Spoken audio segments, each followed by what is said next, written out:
What would you do if you woke up to the sound of children laughing in a house where 6 children were among the 8 victims of a brutal murder? That's exactly what happened to guests at the Villisca Axe Murder House. In 1912, the Moore family and the 2 guests, 8 and 12-year-old girls, lost their lives alongside the Moores, all bludgeoned with an axe. The killer stayed, draping every mirror with cloth or clothing from closets, preparing food and leaving it untouched on the kitchen table, and even leaving nearly 2 pounds of bacon beside the axe and another slab in the fridge. Today, those who dare to stay report footsteps, shadows moving on their own, and voices calling from empty rooms. Some claim to have recorded a child's voice singing, "Jesus loves me," in the darkness. Is it just imagination, or is something, or someone, still inside that house? Imagine booking a night in a place like this. Spending the night inside the Villisca Axe Murder House isn't just a thrill, it's a test of nerve. The house, now operated as both a museum and overnight rental, draws hundreds of visitors every year, each hoping to encounter something unexplained. The rooms look much as they did in 1912, with creaky wooden floors and antique furniture that hasn't moved in over a century. Every corner feels charged with the memory of what happened there. Step over the threshold, and the atmosphere changes instantly. Many guests report seeing their breath hang in the air, even during the height of summer.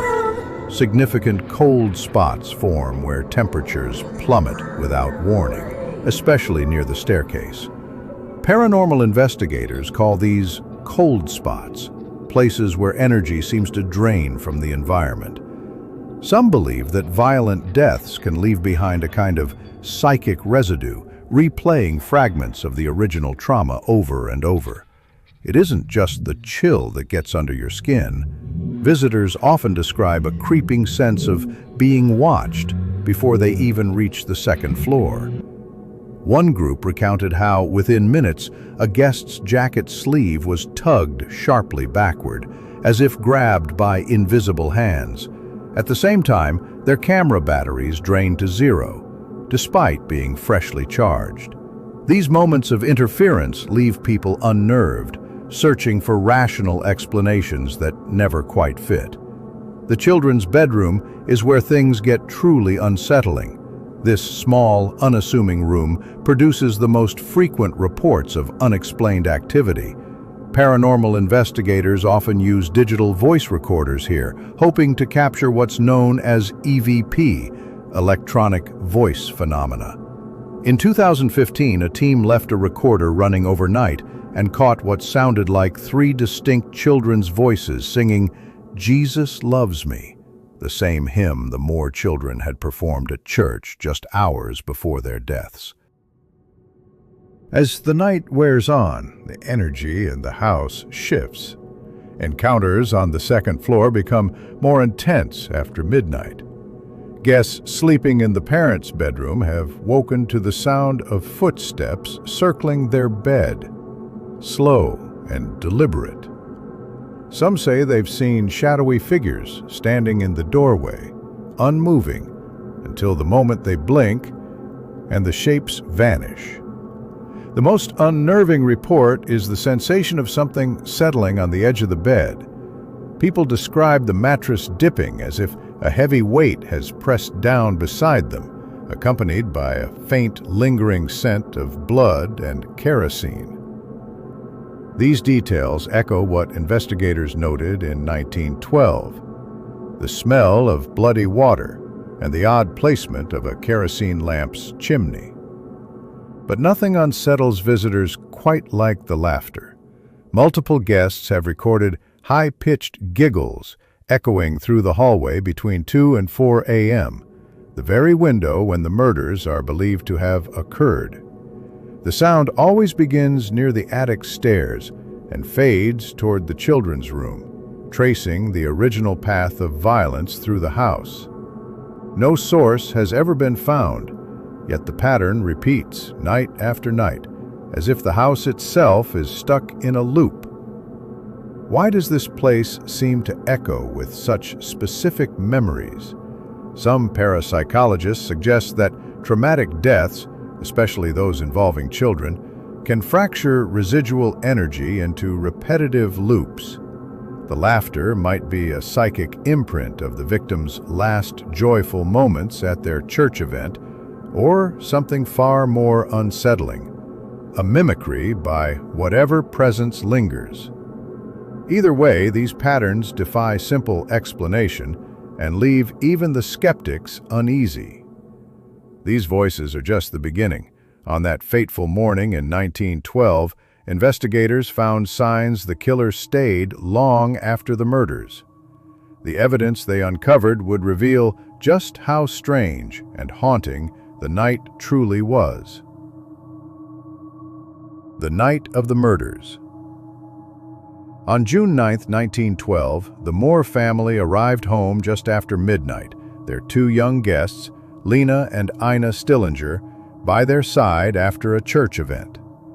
They had no idea that someone was already waiting inside. Investigators later determined the killer had slipped into the house earlier that evening, hiding in the cramped attic for hours as the family went about their nightly routine. The murderer listened to the children's laughter and the shuffle of footsteps, biding their time in the darkness. Sometime in the early morning, likely around 2 a.m., the killer crept from the attic with Josiah Moore's own axe. Moving with chilling precision, the murderer entered the parents' bedroom first.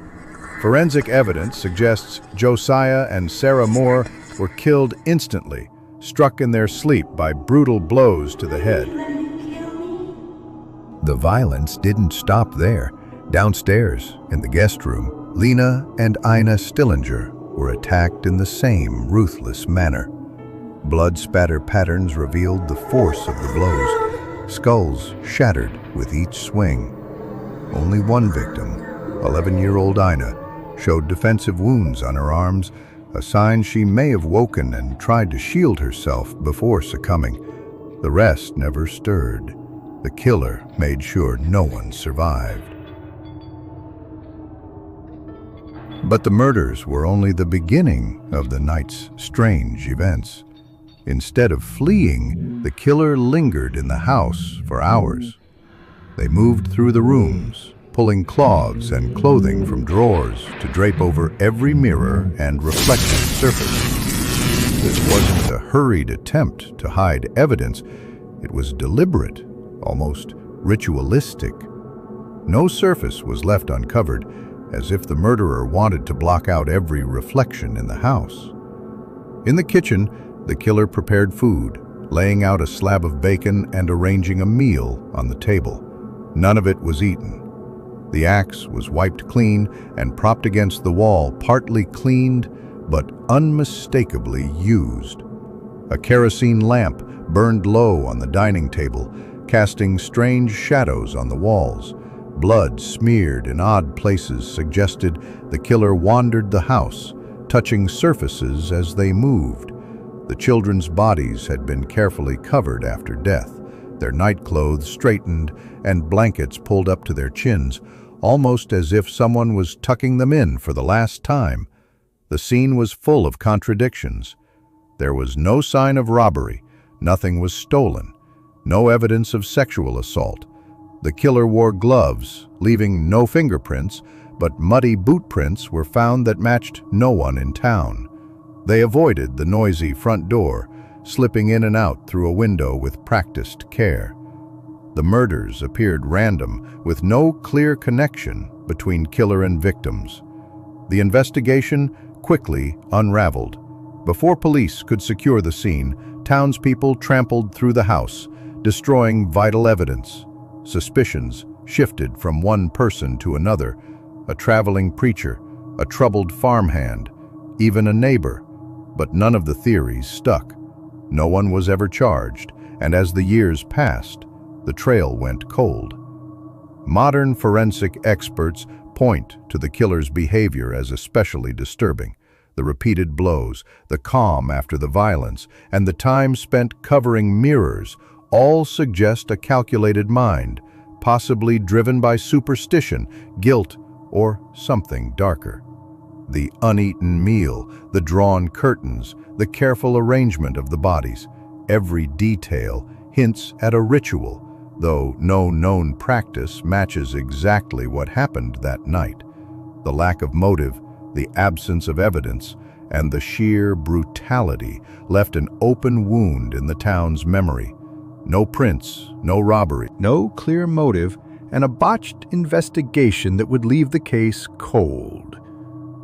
But what about the house itself? That's where the real mystery begins.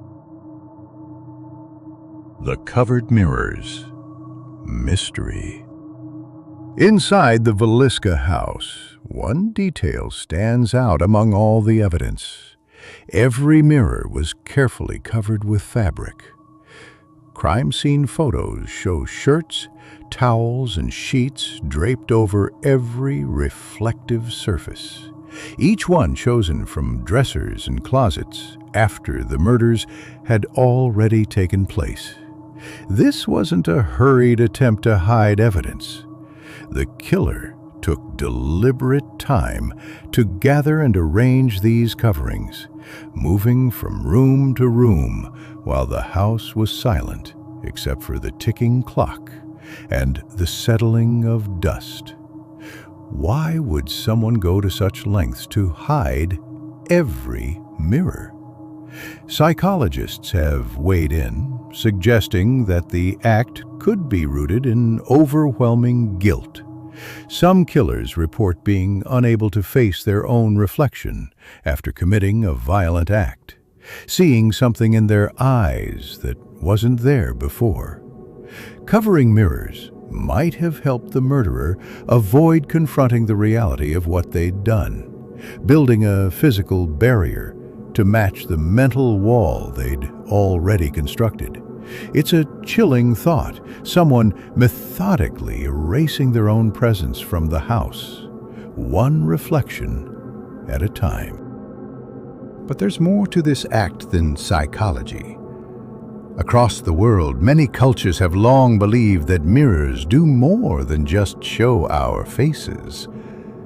In Jewish, Chinese, and European traditions, it's common to cover mirrors after a death in the home. The reason? To prevent the newly departed spirit from becoming trapped in the glass or using the reflection as a doorway to linger among the living.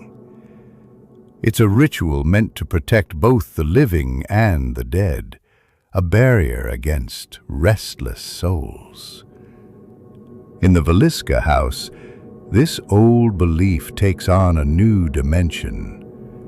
Visitors and investigators alike report seeing fleeting shadows in mirrors, even when no one else is in the room. Some have captured photos where a second ghostly figure appears only in the reflection, never in the room itself. Paranormal investigators have taken a special interest in these mirrors. Over the years, several teams have detected unexplained electromagnetic spikes around the covered mirrors, especially in the parents' bedroom.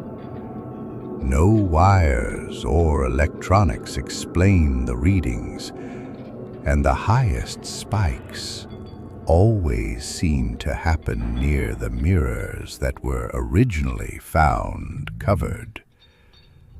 These spots also happen to be where guests most often report sudden chills or the sense of being watched.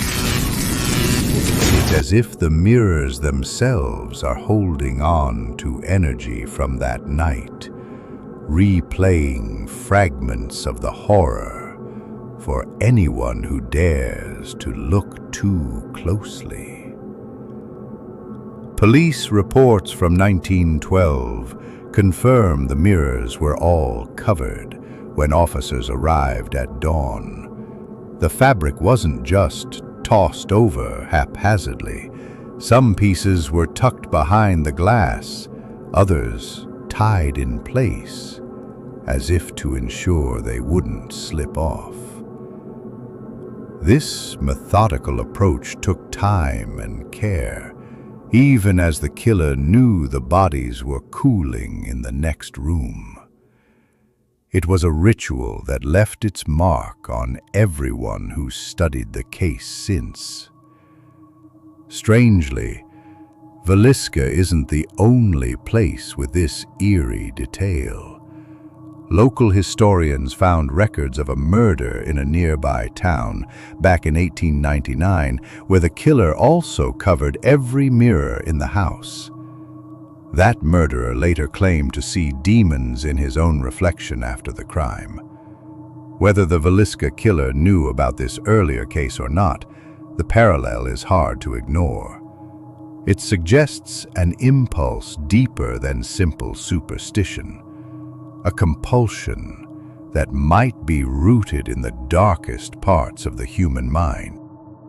Modern experiments in the house continue to fuel speculation. Parapsychologist John Zaffis once set up motion-activated cameras pointed at uncovered mirrors overnight. The footage showed shadowy figures moving across the glass, sometimes childlike shapes, sometimes something harder to define. The strange thing? The mirrors captured movement that didn't appear anywhere else in the room, as though the glass was showing a world just out of reach. Today, most of the house's mirrors remain covered. Too many visitors complain of nausea, dizziness, or the unsettling feeling that someone or something is watching from the other side. Some report hearing faint tapping or the soft drag of fingertips across the glass, even when standing alone. Others catch glimpses of hands pressing against the fabric, trying to break through. The effect isn't limited to the original mirrors either. Even new glass hung in the same spots seems to absorb the same atmosphere, as if the house itself imprints its history on anything reflective. If the mirrors are portals or prisons for restless souls, what does that say about the tool of destruction left behind? Let's look at the axe next. The axe that started it all. The axe at the center of the Villisca murders wasn't some weapon brought from afar. It was Josiah Moore's own tool, taken from his shed and used against his family. Investigators found it propped against the wall of the guest bedroom, its blade wiped but still stained with blood. The killer didn't try to hide it.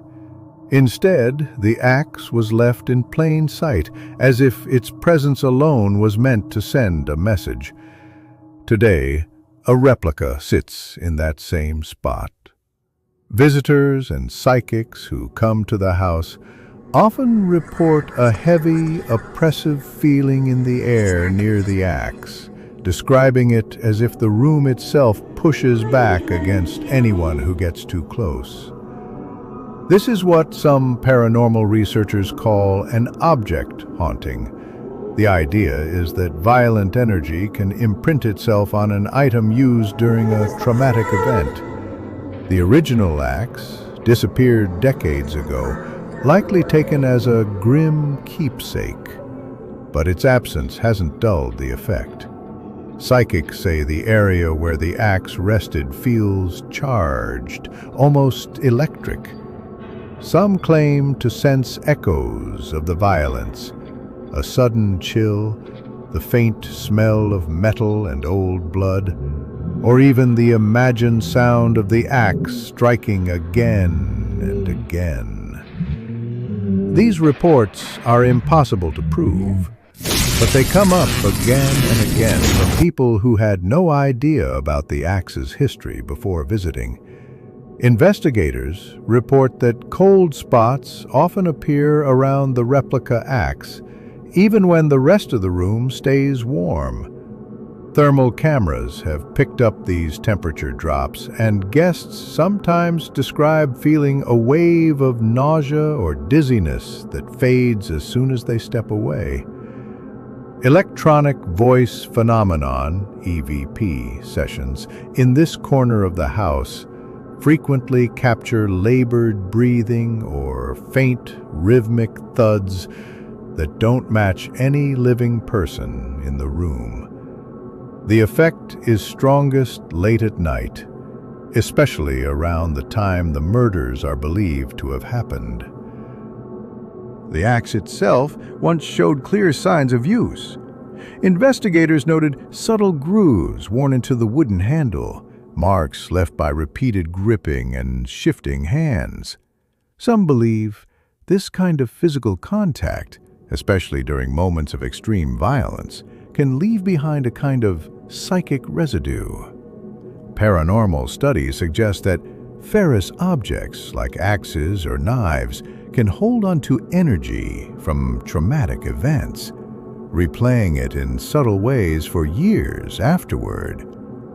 Whether or not you believe in this theory, the number of people who react strongly to the axe's location is hard to ignore. Visitors often wake from uneasy sleep with the sense that they've been touched, or they see fleeting visions of a shadowy figure swinging an object overhead. These experiences almost always center around the spot where the axe once stood. Some describe feeling a sudden drop in temperature. Others say they hear a dragging sound or see a dark shape in the corner of their eye. It doesn't matter if the axe is real or a replica. The energy in this part of the house is different, and almost everyone feels it. The decision to leave the axe in the open rather than hide it or take it away has puzzled investigators for over a century.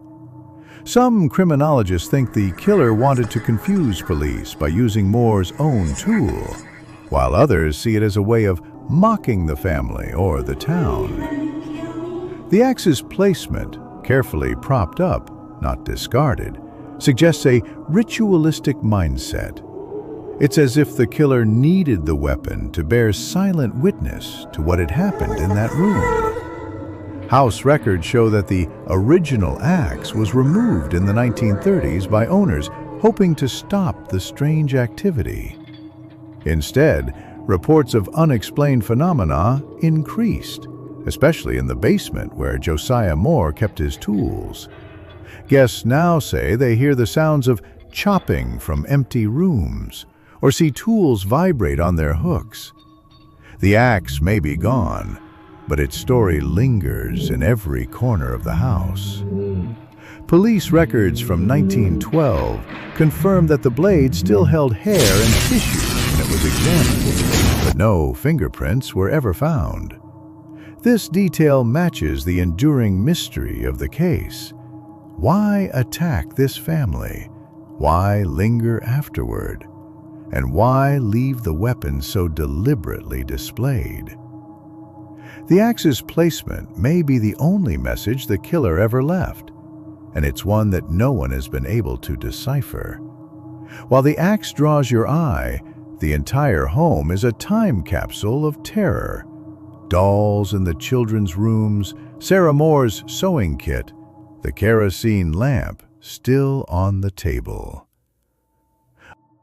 And so the Villisca Axe Murder House remains, a quiet farmhouse frozen in time, holding secrets that no investigator, skeptic, or psychic has ever fully uncovered. Guests still brave the darkness, listening for the distant creak of unseen footsteps or the faint, childlike voice whispering from the shadows. Some leave shaken, some refuse to stay the night, and some say they brought something home with them, something that followed. The laughter, the voices, the touch on the shoulder when no one is there.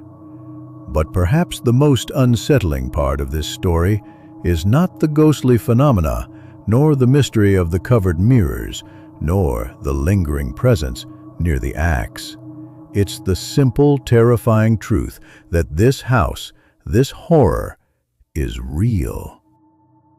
Everything you've just heard is completely based on true events. Sleep well tonight, and thanks for listening. But if you ever hear giggling in the dark, you might want to make sure you're alone, because in Villisca, they say the children still laugh.